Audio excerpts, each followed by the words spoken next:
की जिला तू काही कर पण मुंबईत जाऊ नको, हैसरच पिकवूया सोना. जा काय होईत ना आता कष्ट करून आपण हैसर पिकवूया सोना, हैसर आपल्या मालवणी मुलखात राहा. या पार्श्वभूमीवर सुखदेव धरणे यांनी जर आता नाटक आणलेला तुमका सगळ्यांका माहिती असतेला, गराजलो रे गराजलो. परवा मी नाशिकमध्ये त्यांच्या नाटकाचा जाणीवपूर्वक उल्लेख केलाय.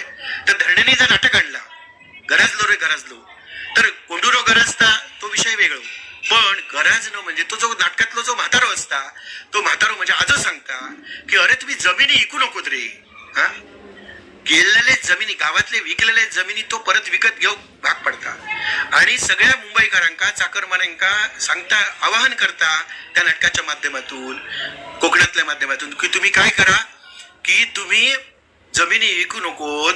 तो गरजता म्हणजे आरडता, आरडान सांगता, प्रबोधन करता की तुम्ही ते जमिनी विकू नकोत. जमिनीचा तुकडो जर तुम्ही परप्रांतीयांका जर विकल्यात, मग ते केरळी असू देत नाहीतर कोणी बिहारी असू देत, केरळ्यांका विकलं ते रबर लायतले, केळी लायतले, आपले काजू आंबे बिंबे फणस सगळे संपतले.